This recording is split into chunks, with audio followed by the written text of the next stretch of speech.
Nou de Baub, croeso i'r drafodau am y potensial cynnal fynnau hamdden I adfygwrys. Eisiau dwi, ymchwilydwy ar ei prosiect dŵr ysga Brifysgol Bangor ac dwi'n mynd I gaderio'r digwyddiad heddiw. Rwan, this is just about all the Welsh I know. Felly gofyn nhw cwestiynau yn Saesneg, please. Belaralch will be here for the rest of the week.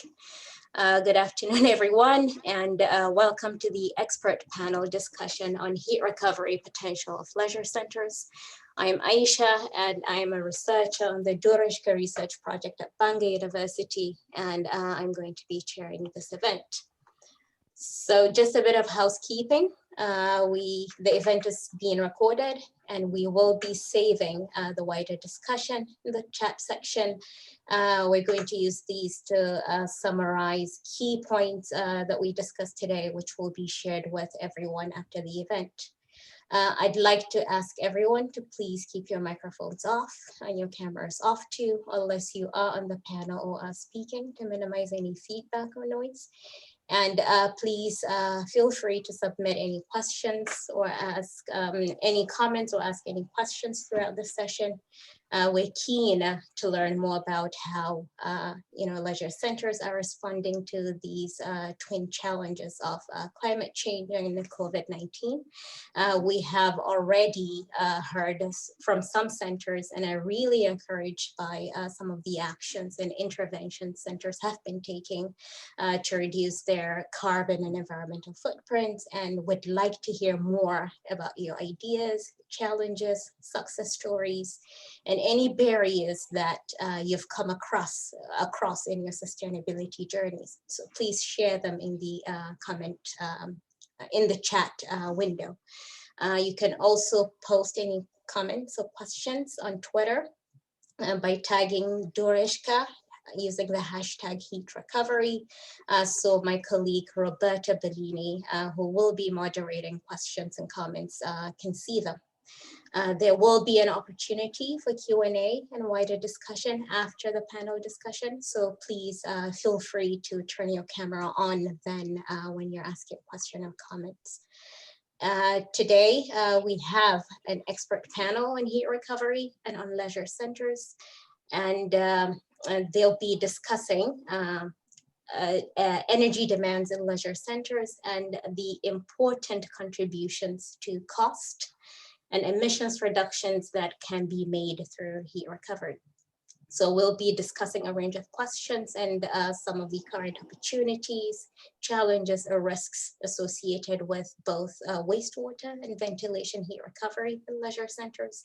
And we hope this would start a conversation and the sharing of ideas on how leisure centers can take climate action and save costs and improve their environmental footprint in the process. So on the panel today, we have Lester Simmons from PulseSentry. And PulseSentry is an industry leader in developing quantitative understanding of how swimming pools function. And this provides a sound basis for improving pool management and in reducing operating costs and carbon footprint. PulseSentry works with several universities in the UK and the USA, including with us here at Bangor. And they also work with the UK Pool Water Treatment and Advisory Group, TAG, to develop science-based guidelines for the pool industry. We also have Tony Gordon from Shower Save. Tony has been involved with introducing renewable and sustainable technology products into the UK market, including wastewater heat recovery products through BRE and SAP. And Tony has been involved in lobbying policy and decision makers on improving performance of wastewater heat recovery systems in SAP and in getting commercial systems recognized by BRE. We also have Adam Dyson, who works in the Leeds Building Environments team at Brewer Happold, mainly looking at MEP systems and sustainability. And his recent work has included COVID-19 consultancy, providing advice on what retrofit or interventions may be appropriate for minimizing the spread of COVID-19. And finally, but certainly not the least, we have Michael Keane from Mark Arya BV, who has a technical background on designing heating systems for many large-scale projects.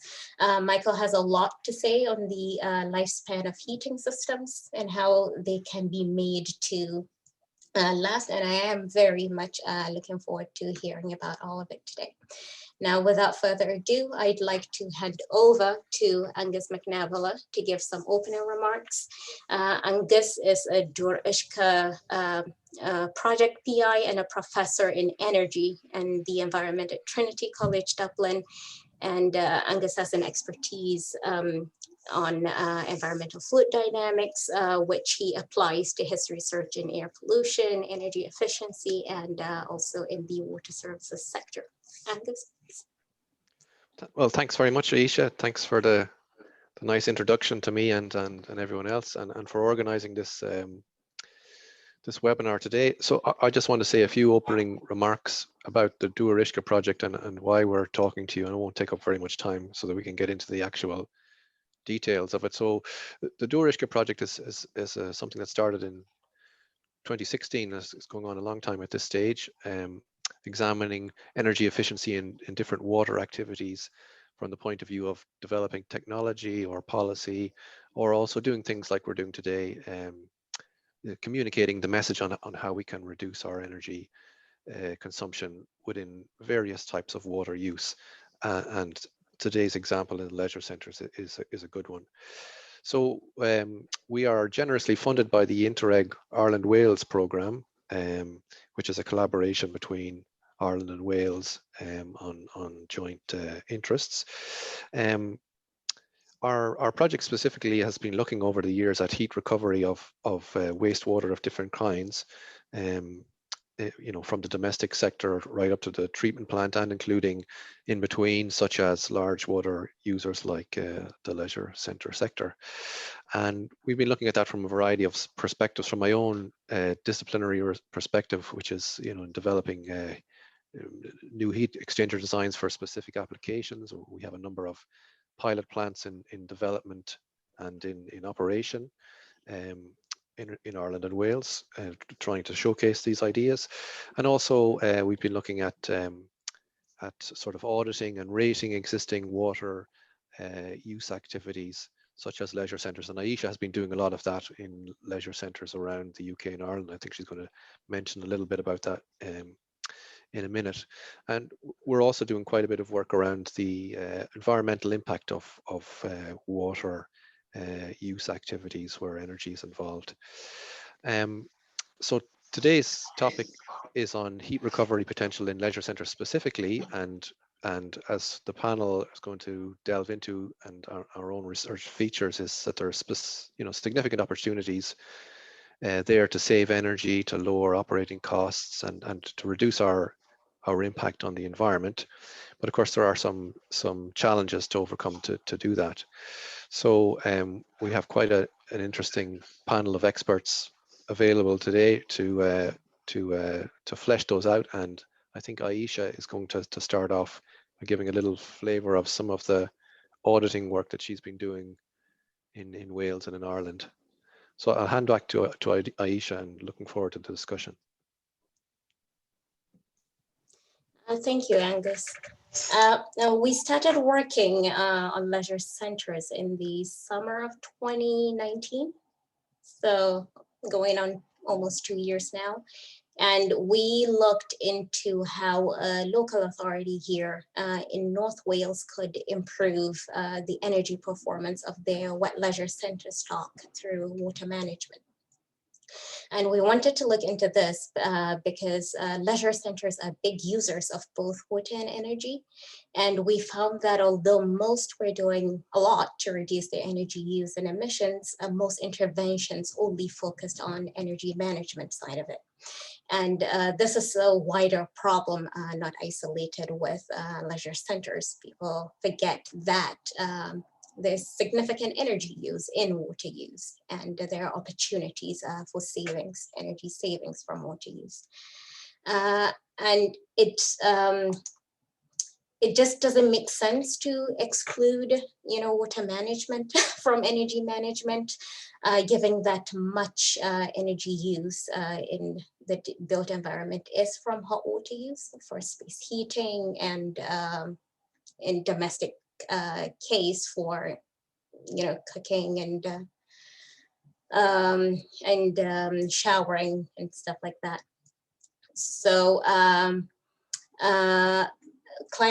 water management is therefore a really promising intervention, both as a climate change mitigation and climate change adaptation strategy.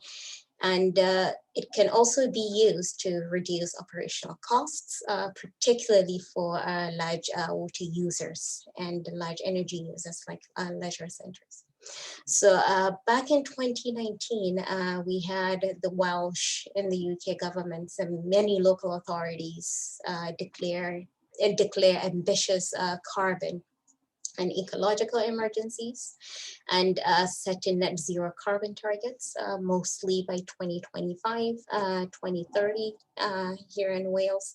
But there was no standard agreement, we felt, or even a clear understanding of what these targets meant in practice, or how they can be achieved, or what it would cost to achieve them.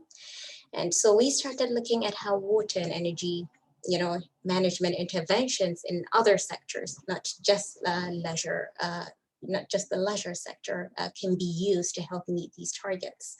So we're also looking into households, into schools, offices, and offices and leisure centers.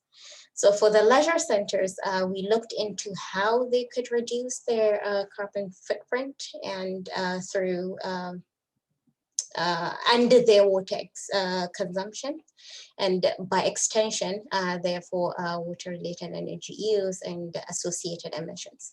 So this involved an audit of the leisure centers to assess exactly how water is used in these centers, the areas where water and water-related energy use and associated emissions can be saved, how this can be achieved in practice, and what this can mean in terms of, total emissions or cost savings for the whole stock for that local authority. And we also looked into how they can use these savings to improve their carbon and environmental footprints and wider environmental performance. So what we found was this particular local authority was already making investments in energy management by installing renewables. So a few of their leisure centers had solar or biomass installations, and they were also phasing their electricity supply into renewable supply as soon as they were contractually able to, installing BMS in some of the buildings. And but in terms of water management, there wasn't much that was being done except from ongoing and phased refurbishment of water using fittings and appliances. So we recommended that they consider including water management as a core component of their energy management policy, and also as a core component of their carbon reduction ambitions. We felt this made business sense. Even the simplest of some of these interventions can provide significant savings in operational costs. And there are environmental taxes, relief schemes to help business do even the most expensive forms of these interventions in most countries. So some of these simple to implement interventions we recommended included measuring and regular monitoring of their water consumption. And a lot of this data was being collected and held centrally.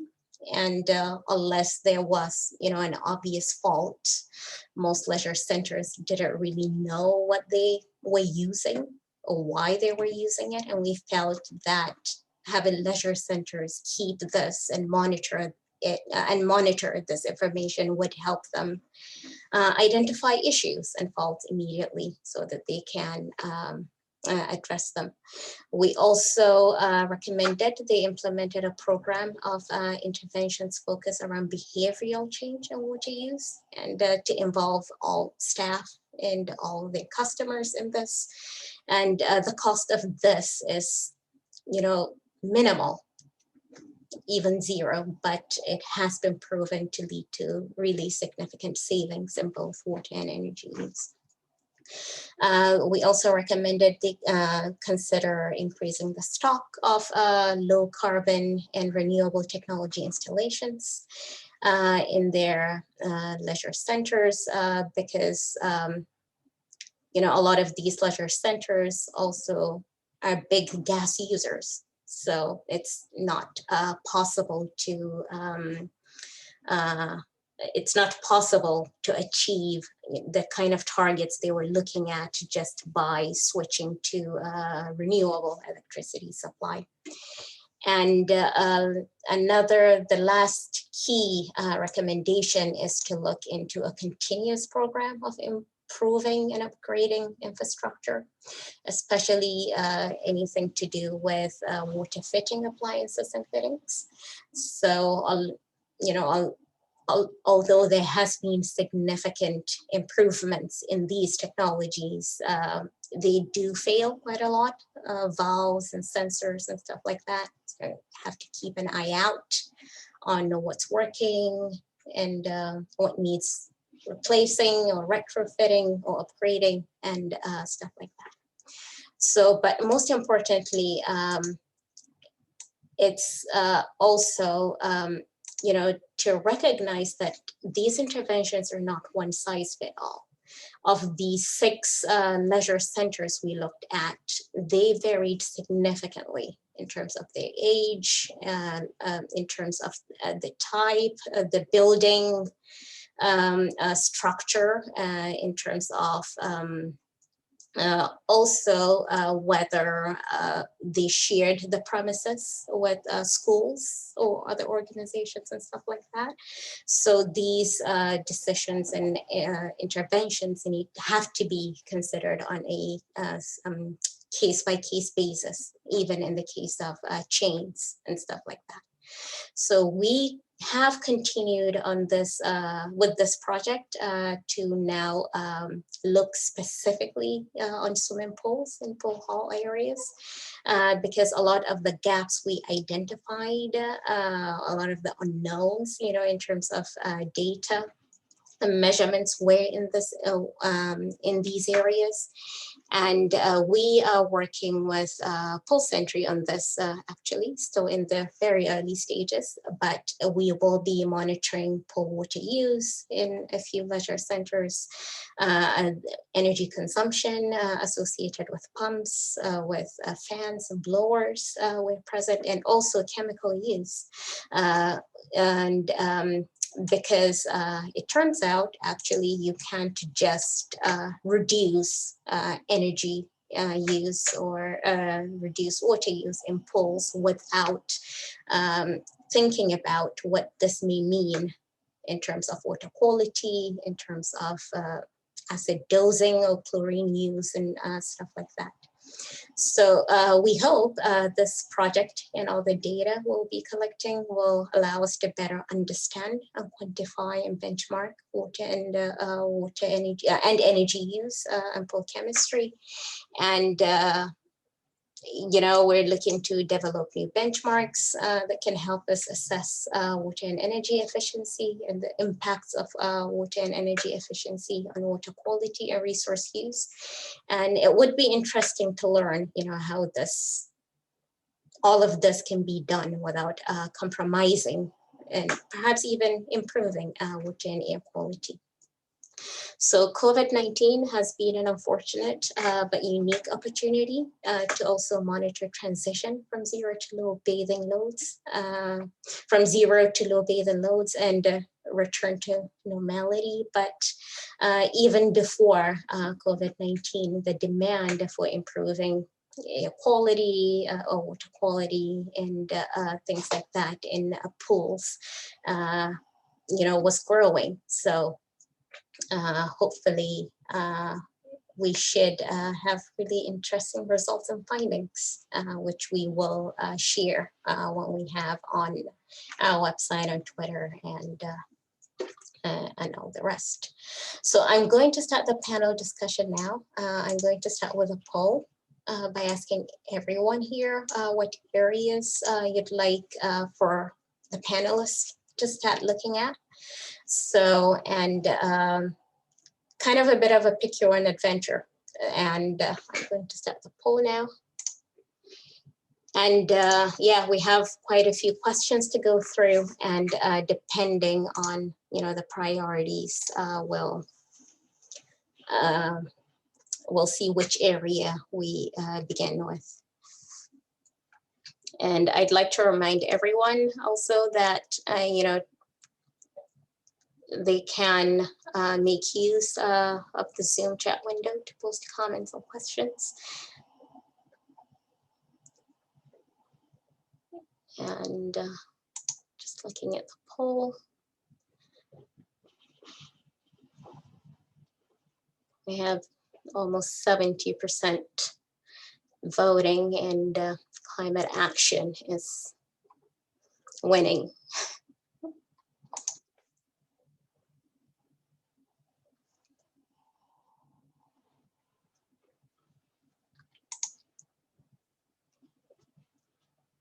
All right, I'm going to end the poll now, and okay, it's still going actually. Climate action is 60%, 61% now. So I'm going to end the poll now, and we'll begin the panel discussion with climate action. So I'm actually going to put this question to all the panelists, and much remains to be done in the climate, in the leisure sector, to mobilize critical mass to adopt heat recovery as a means of emissions reduction. So is there, currently sufficient expertise, do you think, in Ireland or the UK to help the sector achieve this? And what do you think needs to be done to ensure that there is adequate knowledge and understanding of what is required for this? Can I go to Lester, please? This. You're on mute, Lester.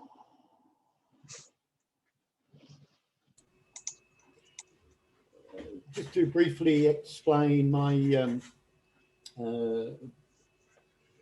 background and hence my take on that question. Been involved in the pool industry since about 2004, and very much involved in well, primarily in servicing the water treatment plant of swimming pools. So very much dealing with filtration, circulation, chemical dosing, and that side of things. And the three founders of the company all come from sort of academic backgrounds, and so straight away when you're looking at the guidelines that pools operate to, you find yourself asking, well, why? Where did that number come from? I mean, one example is the guideline is that for every bather using the pool, you should dump and replace 30 litres of water. Very few leisure centres get anywhere near as much as that. And you think, well, where did that figure come from? And the more you ask, you're sort of a bit like one of these irritating children that just keep saying, why? And you end up just shouting at them, because that's how it is. And that's kind of what it's a bit like at times. Another example is the rate at which you should circulate water and the guidelines for that. And when you look to see where those guidelines came from, the answer that comes up is, well, there isn't any scientific underpinning for it. It's experience of good practice over the years. And what we've been, as a company, very interested in doing is trying to do that science. Because what's happening with operational guidelines in pools is whenever things get reviewed, they always tend to move in the direction of, well, do more and more circulation, which inevitably means use more energy, dump more water. And that runs in kind of in conflict to trying to run your pool, sort of minimizing the carbon footprint.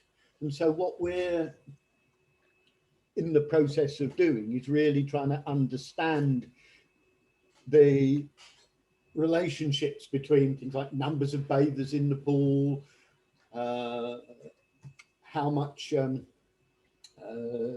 how effective is the water treatment, how effective is the filtration, and that's kind of where we're coming from. So I think there's one of my takes on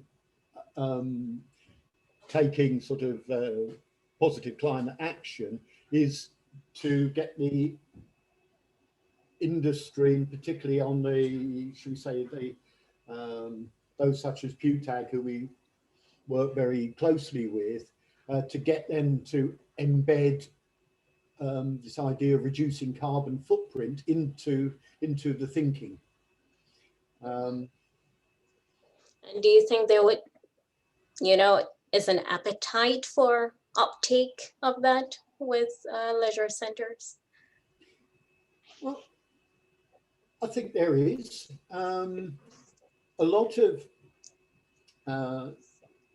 leisure centres are kind of operated in this sort of landlord-tenant kind of relationship, where you've got a, and I'm talking primarily here about sort of municipal leisure centres, where you've got a local authority that owns the building, and they have obvious pressure to ever increasing pressure to reduce the carbon footprint. And a lot of leisure centres are actually operated by specialist pool operating companies. And some of these are quite large. And because they're footing the energy bill, should we say they're large enough to have somewhere in their organisation specialists who are really looking at the energy management side of things. So I think that bit is there. So one of the things that I think is a bit of an issue is this slight tension, as I alluded to just now, because some of the some sectors of the community would regard the 30 litres of water dilution per bather as being something that's quite sacrosanct. And even though there's no basis for, pegging it. And then you start to see technologies coming in, for example, the idea of moving away from filtering water through beds of sand to filtering through ceramic plates. And that's, it's very, very early stage of adoption. But whereas a backwash to clean a sand filter you might use 10 meters cubed of water a week.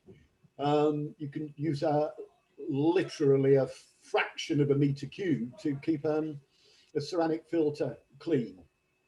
But then you immediately run into, well, what about your 30 liters of water per bather?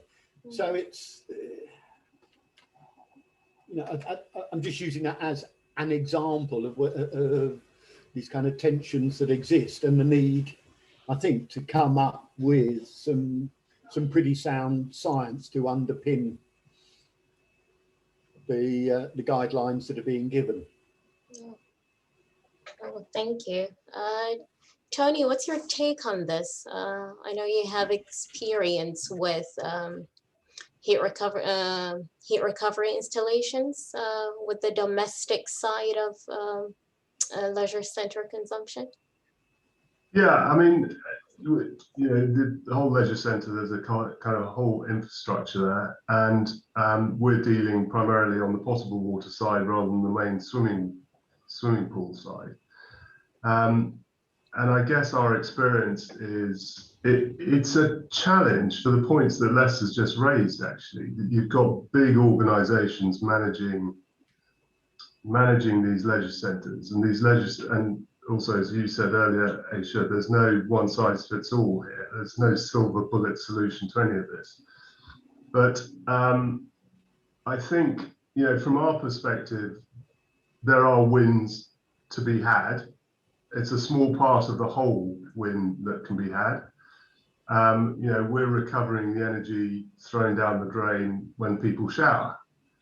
And we've got brilliant, simple, maintenance-free systems that allow you to do that. But part of the problem is that I guess that you're trying, don't fix what's not broken scenario. And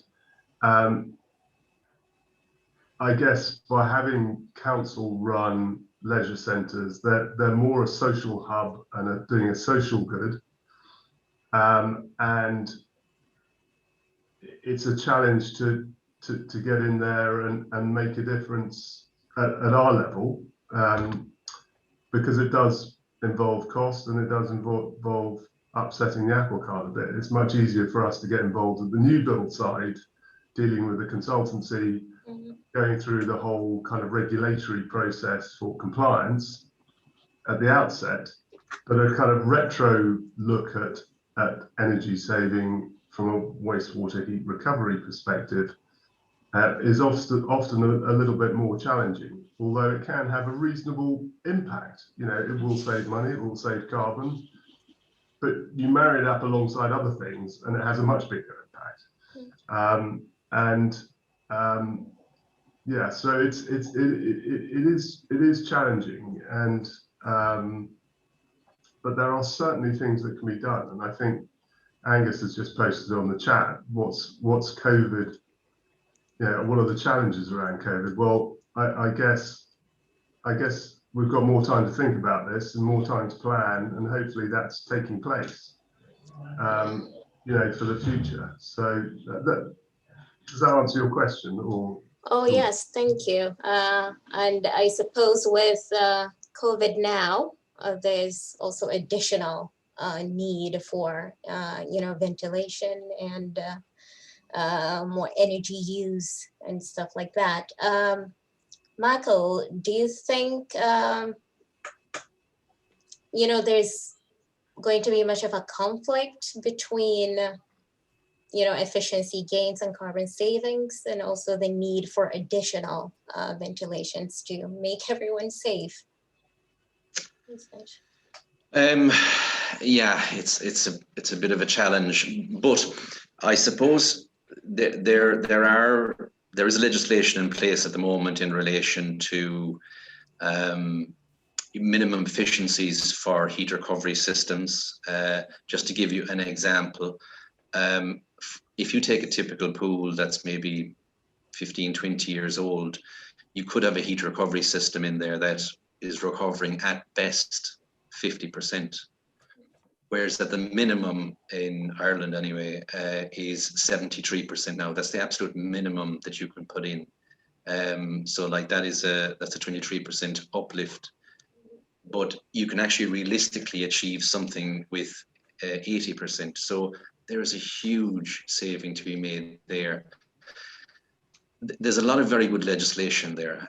What I'm finding with leisure centres and so on, because a lot of them are running, throughout the year, number one is the capital cost investment to actually do this work is pretty substantial.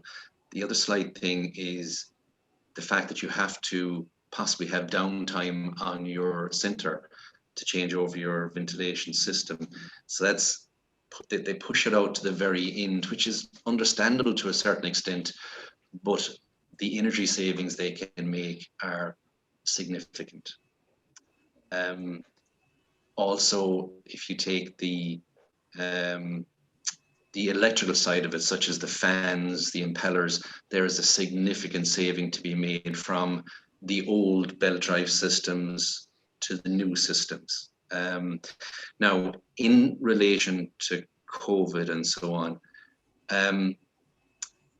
the fact that with a heat recovery system, you're introducing 100% fresh air, you're extracting possibly somewhere in the region the same amount or possibly a little bit more, maybe you're bringing in a little bit less fresh air to create a negative pressure. What you're actually doing is you're flushing out the air within the space during this time of COVID if centres want to open back up again and to keep the environment in the pool as healthy as possible. So a lot of places that have a heat recovery system can actually implement that pretty easily. Is it sufficient? I don't know, is the straight answer. But yeah, look, there's a very good legislation in there to be utilised if it was just implemented. All right, but will centers need to, expand the areas that they do this? Because most of this now is restricted to like the pool area, right? The pool hall area, and not the loos and fitness and sports facilities and other areas of leisure centers, do you think? Yeah, just from the point of view of equipment, what we're finding, because of older equipment and you need to implement the new regulation, more efficient equipment, better fans and motors and so on, what you'll actually find is the plant and equipment is physically bigger. Because efficiency in ventilation is to do with surface area. So you need to have a larger surface area to reduce pressure and to increase efficiency.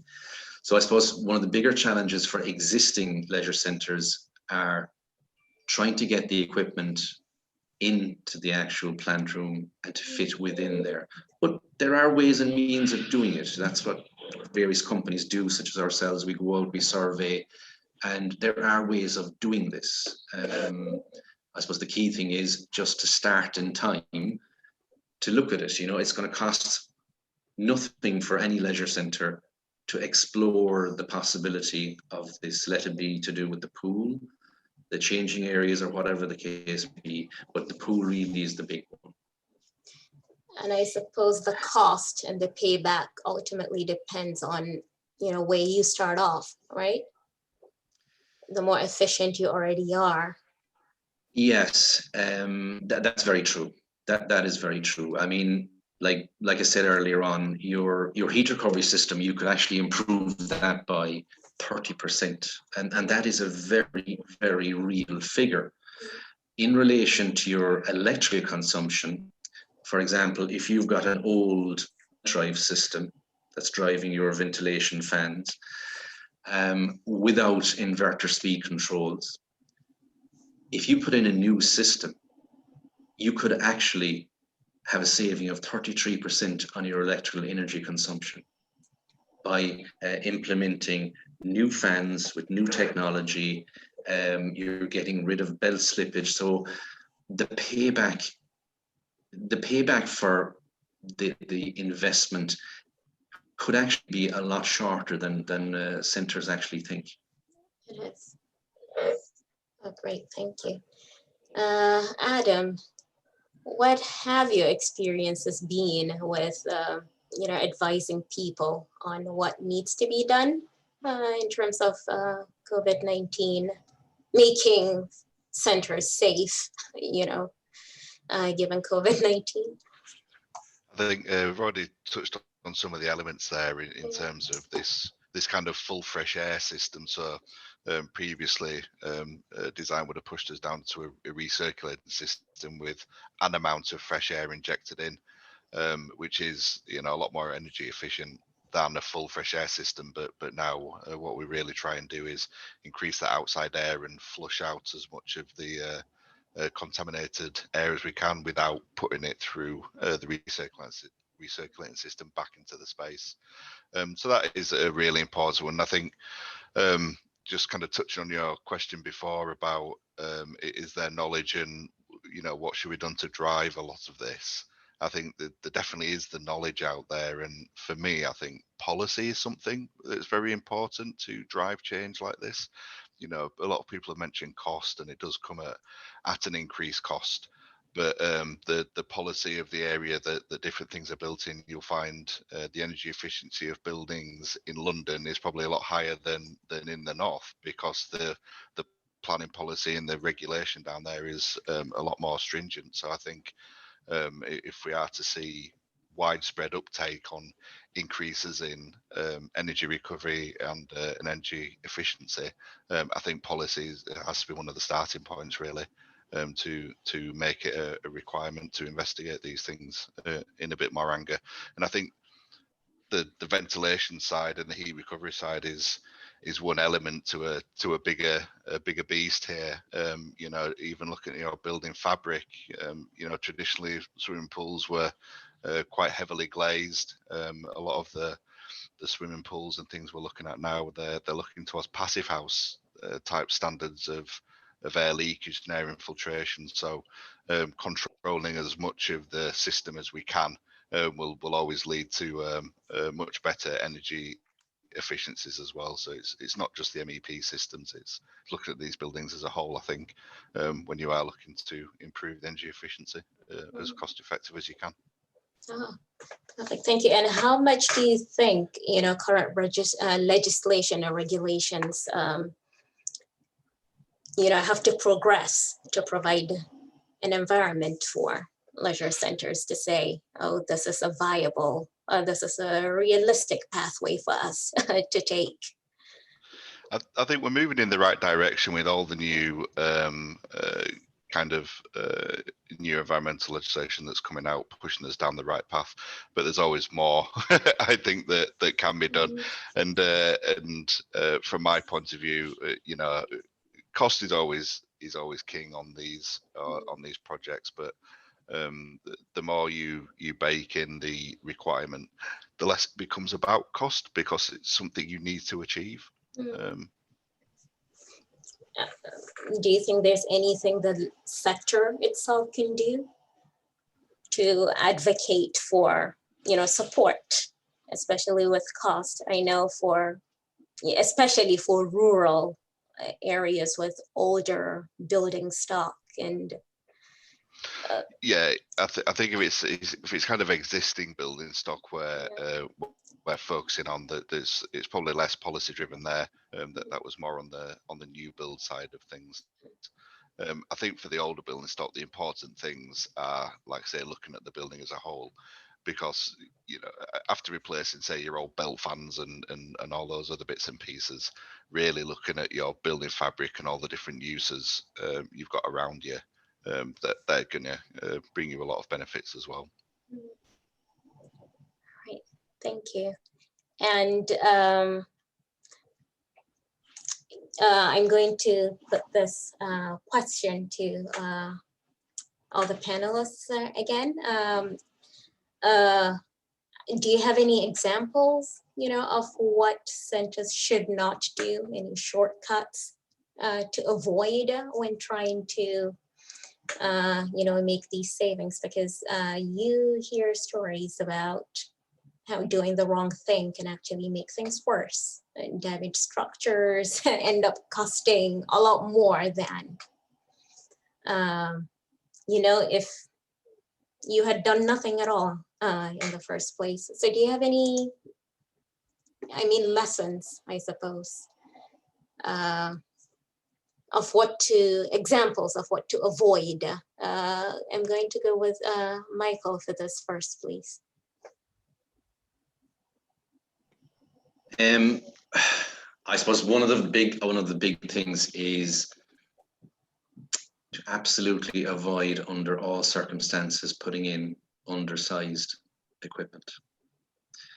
The reason being is somebody might see a piece of plant and it's so much cheaper, it looks attractive to go with it, but it's such a mistake to make. The reason being is, if you put in the proper sized equipment to comply with the regulations and the efficiency and so on, with the good controls package that would go in with that, you can vary that system to reduce your airflow and your output and your energy usage for quiet times during pool hours and also out of hours. So when the pool is actually shut down, the system with a good control system will automatically just ramp back down to a very low level using very little energy.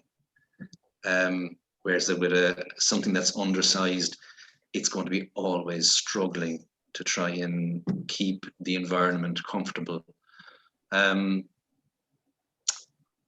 also, actually, it would surprise you, an undersized unit could actually use more energy than a properly sized unit. Because prices are going to be higher and your electrical consumption could actually be higher. So that's just one thing that I have encountered. But to be fair, when people do it, they realize it very, very quickly that they've made a huge mistake.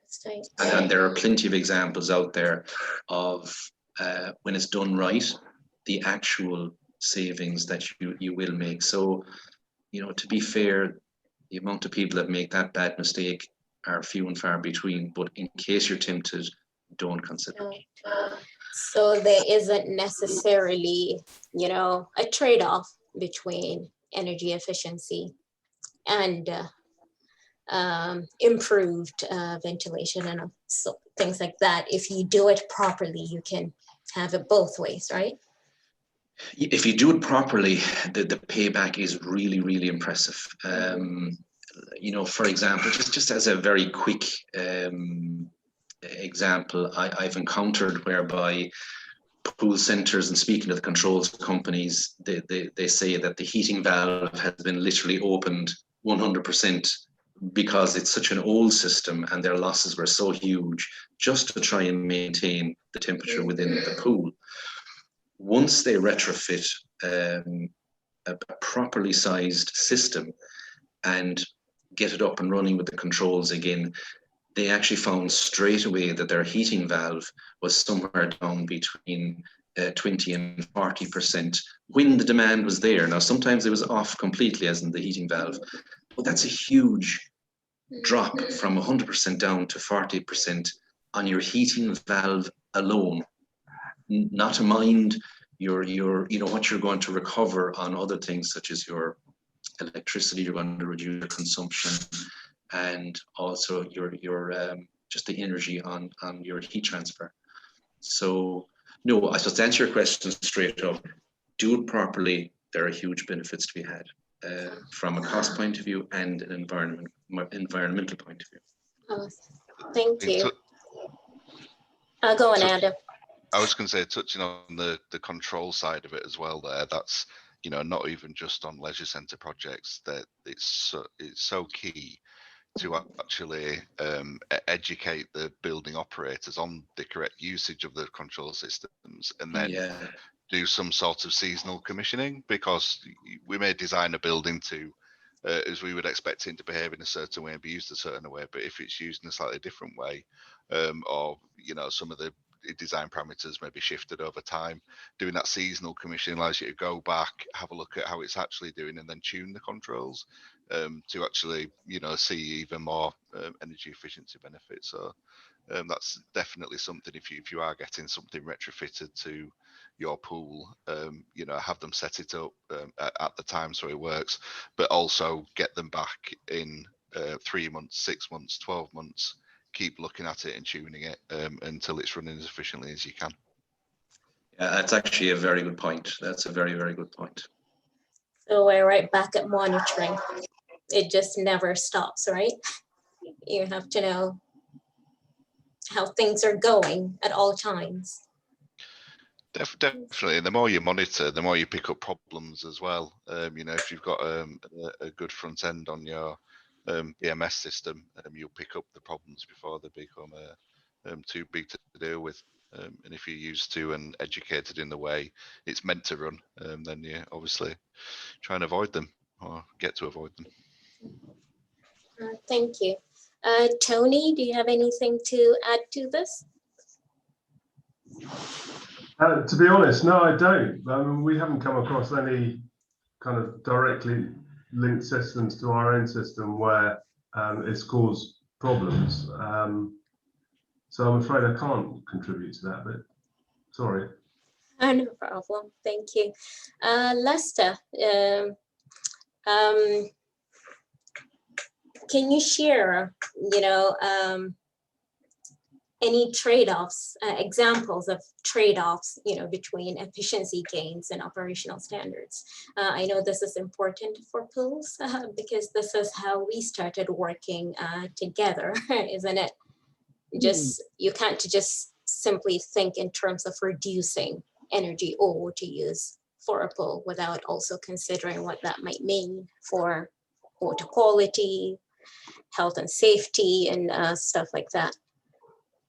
Yeah, we do a lot of our work is in leisure centres built in the 70s, 80s, and what we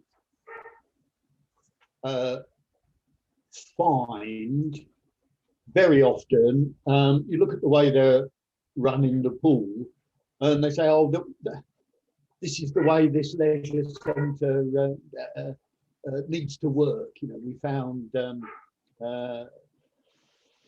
yes, you don't understand this leisure centre has its own sort of weird and wonderful behaviour, and this is how we've been told to do things. And one thing that we find is obviously the very first thing to do is to try and audit so much as you can. How much water are they using? How much electricity are they using? And I'll give you one example of a pool where they've got two 15 kilowatt circulation pumps, both running on duty. They were both overloaded, so they were using, I think they were putting about 30, if my memory serves me correctly, 34 kilowatts. And I measured the circulation rate, and they were getting about 353 meters cubed an hour. And what we found was that if we pulled the speed of the pumps down to the point where they were only using 19 kilowatts rather than 34, their flow rate went down from 353 meters cubed an hour to 347, I think it was. Not materially different. And the problem was that particular pool, the pipework supplying the pumps was rather undersized for the size of pump that was on it. So the pumps were cavitating like crazy. They were rebuilding the pumps on a regular basis, and it had been running like that for the last 40 years. And I think there's a lot of, should we say, very, very low-hanging fruit in some of these old leisure centres, just to walk around with a sort of keen eye to just ask these sort of questions, and particularly if you've got some way of sort of benchmarking pools against one another. How much electricity would be I expected to be using to circulate water in a 500 meter cube pool. Another thing we find is, particularly in pools where you've got, it's not just a rectangle. You might have a sort of a main rectangular pool with a sort of shallow beach area off to the side of it. If you really get to grips with measuring as best you can the flows through the different parts of the pool and running the sort of simulation models that we've been developing, look at the effectiveness of water treatment, you find that if we had one example where we managed to increase by about 20% the rate of removal of particulate material from the pool, and we knocked about 40% off the electricity bill just by getting water moving to parts of the pool where you're getting, if you like, most bang for your buck in terms of water treatment. So I think there's a lot in some of these older buildings in particular that can be done actually with very little money, just looking through wise eyes at how the pool is actually being operated. And another thing on those sort of lines is the number of pools that are losing substantial amounts of water through leaks, and they just don't know it. And there's very simple ways in which you can gauge that by just looking at the salt content of the pool water relative to the amount of chemicals they're putting in.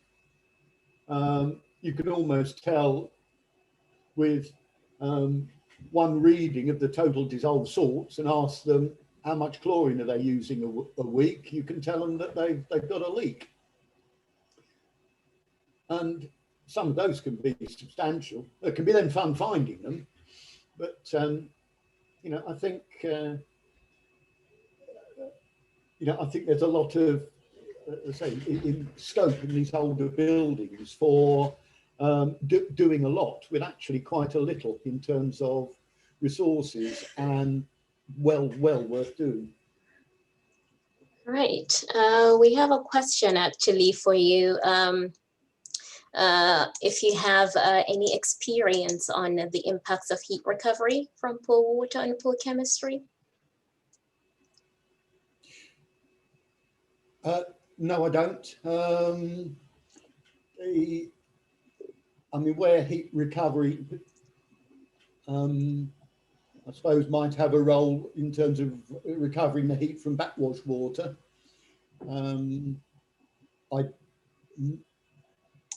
That's certainly not used very widely, but in terms of water quality, I can't think of any examples of where heat recovery would impact on the water quality side of things.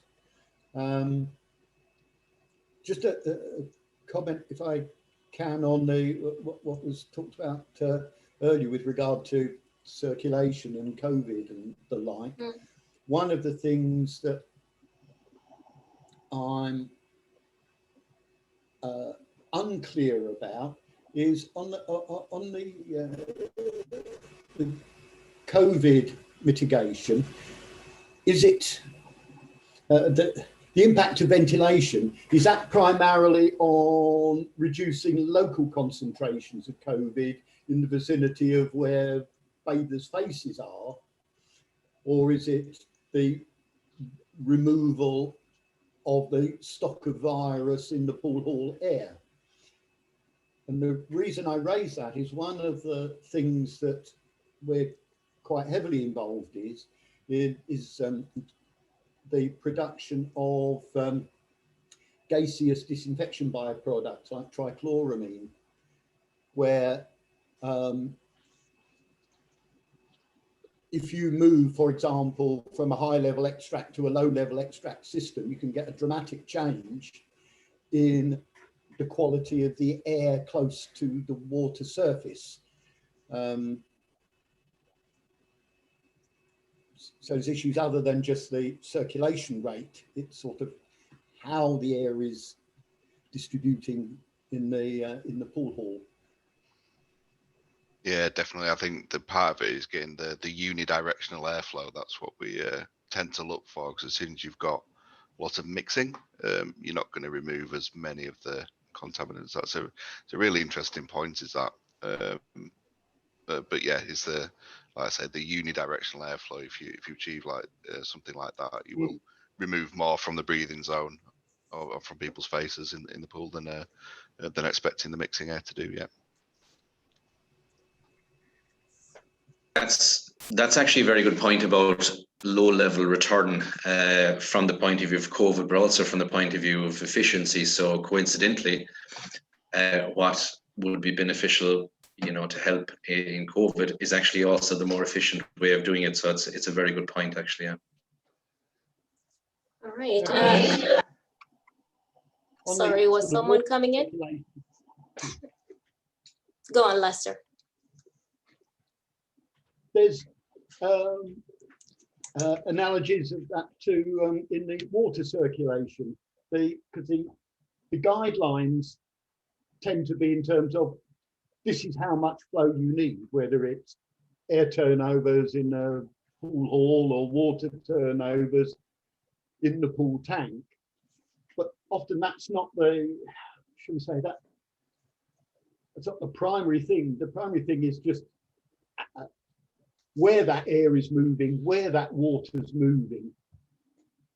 And there seems to be, certainly on the water side of things, very little attention paid to the mixing characteristics and where the water's flowing, rather than just the bulk flow rate. And I'm sure the same is true in terms of air movement. I'm sure it is from what we're seeing on the trichloramine concentrations. All right. Well, we have a following question to all the panelists on what your views are on the impact of COVID and lockdown, and how this will impact investment in green technology or interventions, considering long periods of closure that have, happened. So far, Lester, can you start off with that? Oh,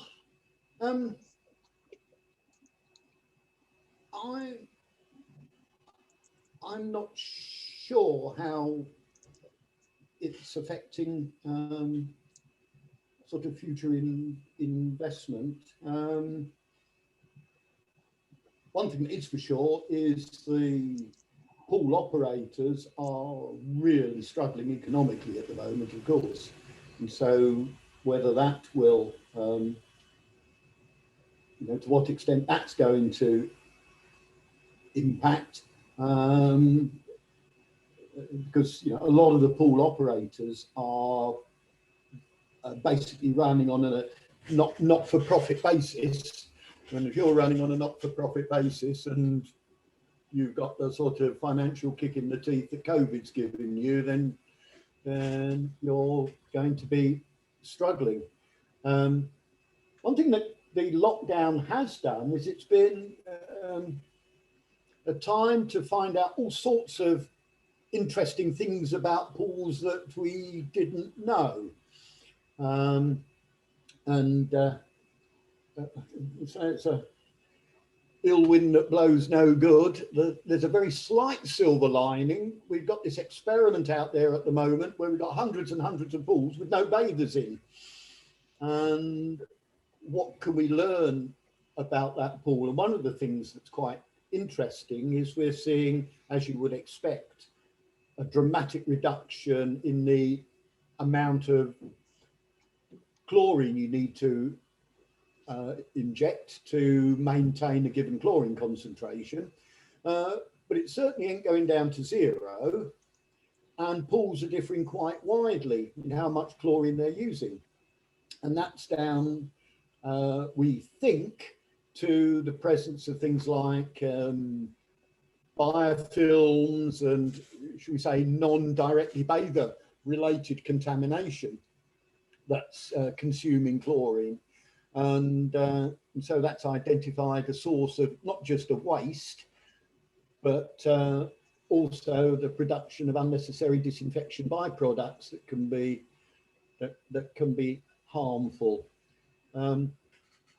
We also discovered quite a number of examples of control valves on heat exchangers passing, where they think the heating is off, but there's quite a lot of water, hot water still circulating through the pool water heat exchangers.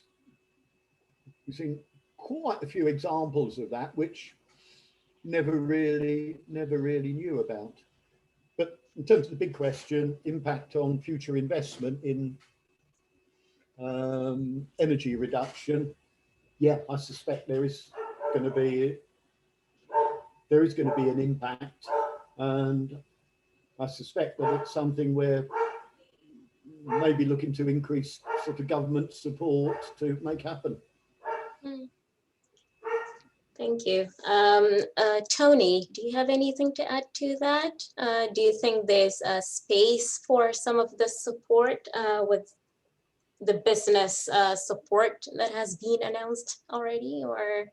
I mean, along with what Les has just said, really, you know, they're shut down, they're financially struggling in most cases.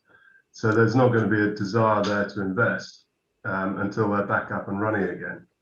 And there is very much a place for government investment in this process, but probably as part of a whole, not specific.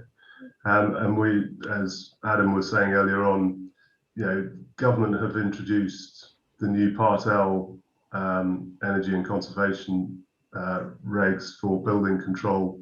Those have come out for new build houses. They're looking at it for commercial dwellings and moving forward to complete decarbonisation and of new buildings for 2025 and then beyond into removal of gas and carbon fuels from our heating systems up to 2035. So all that sort of kind of trajectory is heading in the right direction. But I struggle to see how rapidly that's going to happen immediately, because these organisations are financially challenged. You know, they've just got to get back up and running and get moving. So it's very much government stimulus that's required to make things happen. And it's up to them and the appetite that they have for that to make those changes. I don't think it's going to happen rapidly, if I'm honest, sadly. And, you know, us peddling our wares to councils and to the swimming pool operators saying buy into wastewater heat recovery for your shower systems, I think we'll be banging our head against a brick wall for quite some time to come, because they simply won't have the money there to do it. It's a different kettle of fish if we're opening up new leisure centres and designing new leisure centres, because all that sort of stuff can be built in. But retrofit type stuff, I think those projects will be in abeyance for some time, I'm afraid. And do you think the government's plan, you know, for net zero and their targets for net zero and stuff like that would push policy towards that direction, force the leisure centers to, you know, do some of these things? I mean, if there's an issue of taxation or something along those lines, then it no longer becomes an option, does it? Indeed. I think there's an element of both carrot and stick, isn't there? And also public willingness to embrace it. So I do think throughout this whole COVID sadness, and I think, you know, the public have become far more aware of the green agenda. So and government policy is certainly moving in that direction globally. It will change. It's just not a short-term fix, unfortunately. And I think there is evidence of it. You know, that move with the current SALIX funding for public sector buildings, that the government are giving out money at the moment to you know, new greener technologies for buildings. You know, when the new whatever Part L regs come out for these commercial buildings come out, the move to electrification. I saw a question in the chat about recovering heat from the gymnasiums to preheat the pools. You know, plugging heat pumps into these systems provides much more opportunity to have you know, kind of localized networks that do recover heat from different users throughout the leisure centre and put them into the pool. And a lot of projects now that I'm working on in kind of the new build sector are going towards electric sources of heat. Oh, perfect. And of course, heat recovery is considered a renewable energy source, isn't it? Well, yeah, I guess so. You would. Sorry, go ahead. Sorry, it is certainly under the RED II directive from the European Union. Whether we in the UK still abide by that, I'm not sure. But I think it's just the opportunities for heat recovery are a lot larger when you have a heat pump type system than when you're just burning gas. Yeah, and of course, it's policies moving in terms of heat networks and stuff like that. So hopefully. I mean, what you might end up seeing is a small heat network, an ambient heat network within a leisure centre. So you are moving all that waste heat that would have been thrown out by chillers or condensers and putting that into the pool. When you move away from gas, I saw some comments about a CHP and recovering the heat from that and putting that into the handling unit, and that's a great use for that heat. But in the future, it will be a heat pump there instead. Yeah. Okay, does anyone have anything else to add on that on the panel? Otherwise, we have a very good comment here, and I'd actually like to hear more about it. Camilla said they've carried out considerable tests using smoke, CFD modeling, and destratification fans to try to get more uniform distribution of air in the pool hall with minimum setting of the main supply and extract fans. Can you tell us more about it, Camilla, if you can, please?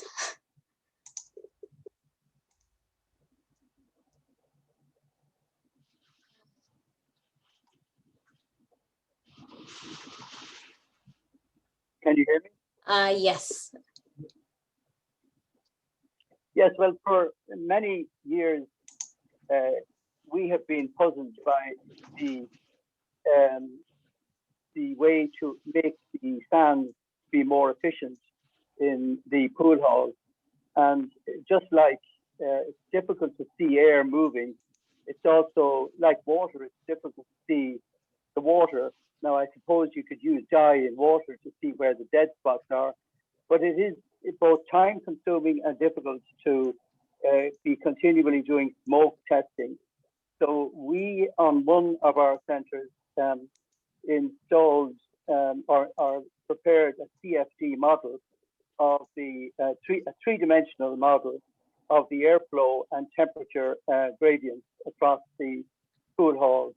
And what was very interesting is that at full 50 hertz speed of the supply and extract fans, there was very little difficulty with getting the pool air to almost every corner of the pool hall. Whereas when we scale down the main fan from say 32 kilowatts down to 16 kilowatts, we then found a degree of stratification occurring. And the CFD modeling was fantastic insofar as it allowed us to optimize the speed of the main fan, and by the introduction and installation of these very low wattage de-stratification fans. They only draw 25 or 30 or 40 watts.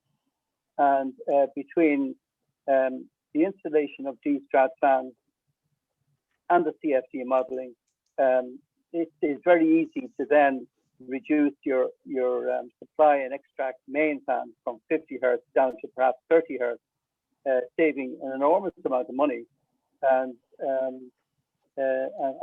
so control, and at the same time getting a better dispersion of the air, especially at pool level, because as you know, the chloramines are heavier than air, so they would lodge on the pool surface.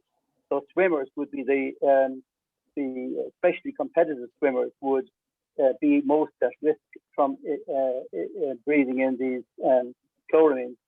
So the de-strat fans have the effect of producing a column of air down to deck level and then dispersing the air across the surface of the pool at a low level, thereby giving a safer environment for both swimmers and lifeguards alike. It was quite extraordinary to see how the stratified layer would be coincidentally at about 2 meters from the ground. So the hot air just only came to within 2 meters of the ground, which was no good for lifeguard safety and comfort, and no good for swimmers as well. So yes, I would advocate CFD modeling. It's possibly done in the design stage, but even retrospectively for operators to use this modeling to optimize their energy usage in the pool hall. Oh, that sounds very good. Thanks for sharing. Do you have any of this somewhere written that you can share with everyone here? That we can share with everyone here? Yes, I have it in both Word document form and also on the forerunner to AutoCAD. What's that called? The MSys or AMSys, what that software package is. I have it on that as well, but the file would be too big to transmit. So I would be able to transmit the information in a Word doc as an attachment to an email. So I can do that, certainly, yes. Oh, that would be great. Thank you. I think everyone here would be interested in reading more about your experiences. Thank you. Okay. Well, we don't have much to go. I'd like to hand over to Professor Williams now for closing remarks, please. Professor is a senior lecturer at Bangor University in environmental management and the Dorishka project lead at Bangor and my line manager. Professor? Okay. Hi, Aisha. Well, I'd just like to do the easy job, really. Aisha's done all the hard work and Roberta as well in arranging everything. But I mean, I would like to do the easy job of thanking everybody, and I'll start off with the panelists. We've had a really, really insightful and engaging discussion this afternoon. I've learned so much. This isn't my area of work or expertise necessarily, but I've learned a lot, and I think there are a few key messages that come out of it today for me anyway, and one of those is that there are multiple opportunities out there, and I've heard terms such as low-hanging fruit and so on, and you know, there's clearly huge potential. Obviously there is, well, these are difficult times for the leisure industry, the pool industry as well. But those times will get a bit easier, and there'll be funds to invest and so on. And some of these ideas that we've heard about this afternoon seem like very viable areas for investment in the future. So I would like to thank all panelists. I mean, you've shared your experience, your knowledge, and you've done that in a very clear and engaging way as well. So thank you very much for your time. And of course, thank you to everybody who joined in. There was a good number of people, and you've been engaging as well and sending comments and questions. And of course, as I say, thanks to Aisha and Roberta for arranging all of it. So with those few words, I'll hand it back to Aisha. All right, thank you, Professor. I'd like to go to the panelists now and ask if they have any, closing remarks before we conclude. Lester, please. You're the first on my screen.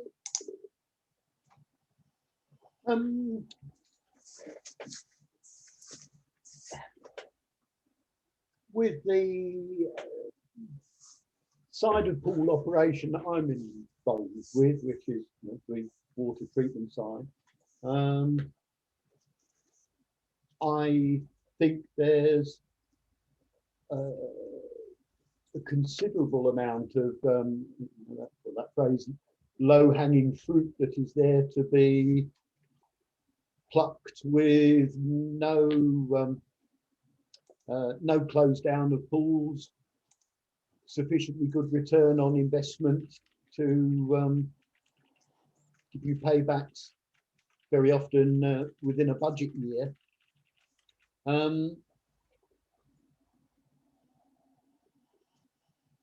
It just needs the people to go into the pools with the skills necessary to achieve that objective, because there has been, on the circulation pump side of things, a bit of a rash of inverters being put in and just sort of turned down willy-nilly without saying, oh, run at 45 hertz during the day, 40 at night, and you'll be saving 40% of your energy bill. But that really does need to be done looking at the implications for the effectiveness of water treatment. And very often, I mean, our experience has been very often you can actually improve the quality of water treatment and save energy. So it's a case of just getting the pools, just working with what you've got to get it operating as effectively as possible. And then you can maximize the opportunity for savings, which can be considerable. And again, those comments are mainly about older leisure centres, which is where most of our work comes from. All right. Thank you, Lester. Adam? Yeah, thanks. I think in terms of closing remarks, I'll take the other end of the spectrum, and in terms of the new build kind of leisure centres, I think we're probably going to see a step change in how we service those, moving from gas to electricity, and there are definitely a lot of opportunities there for much more energy efficient systems. And like I said, the water and the ventilation, they're part of a bigger puzzle. So definitely when we're looking at new leisure centres, it's considering the entire little ecosystem that it exists in to maximise the potential for moving towards net zero leisure centres and pool halls. And also thank you for inviting me. Thanks for being here. Tony? Yeah, just to reiterate really what the other two have said, there's lots of things that can be done. I think in terms of existing leisure centres, there are opportunities that give pretty reasonable rates of return on investment. Our wastewater heat recovery system for shower safe being one of them, but there are many others, and you bundle all those together and you have a significant impact. But moving forward into the new build, I think, as Adam said, there's going to be a step change in how those buildings are designed, and learning from everything that we're learning about at the moment in terms of insulation, heat pumps, reducing waste, decarbonisation of the grid, all that sort of stuff is all good stuff. It just needs to be put into one place and used properly and sensibly and with a bit of common sense. But there are lots of opportunities, and it's up to people like me to go out and tell people about it, I guess. Yeah. But thank you very much. Thank you. And Michael, finally, please. Right. I suppose, look, we all know that the leisure industry is going through a really difficult time.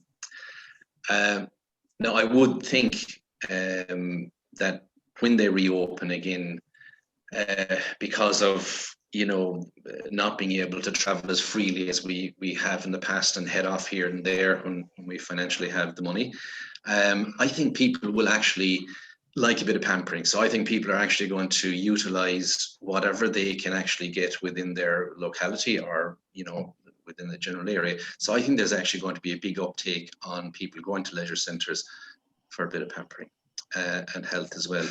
Now, the one thing I would say for leisure centre managers and operators, there's no question about it that I can understand how finances would be tight, but it will cost you absolutely nothing to get the various expertise in to survey your building, the way you're doing things, your systems, and get some quotations, get some budgets put together so that when things pick back up again, you can allocate money to where you can possibly save it and significantly in the future. So that's it. And also just to thank you for inviting me to the discussion. It's been very interesting.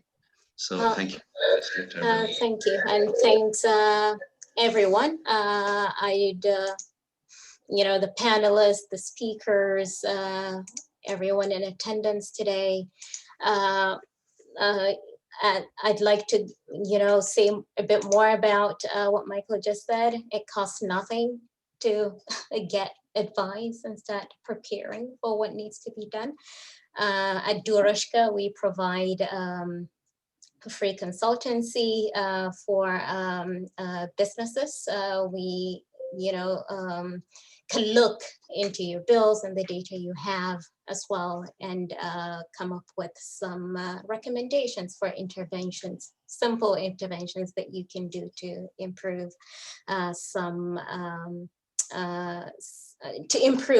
your efficiency and improve your carbon footprint.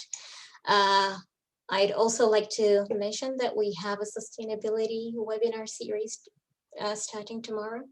So please come along if you'd like to hear more about our other areas of research, including microhydropower and heat recovery from pipe networks using microhydropower, our heat recovery pilot installations, and experience in the food and drink sectors, and also on benchmarking water and energy use in the built environment.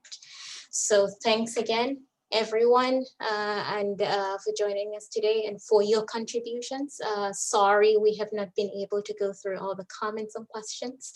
We will try and put together a summary and next steps and then circulate to everyone here today.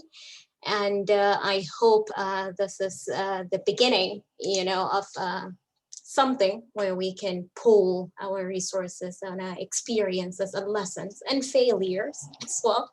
There's really no need to keep reinventing failures, and learn from each other and going from there. So we're open to suggestions on how we can do this and move this conversation forward. Roberta is now going to put a feedback form in the chat section. We would really appreciate if you can tell us, how you think, we can move this forward, and how we can improve what we've been doing. We can expand on that. And I really much looking forward to seeing you in our sustainability seminar, so other events. So thank you all for coming.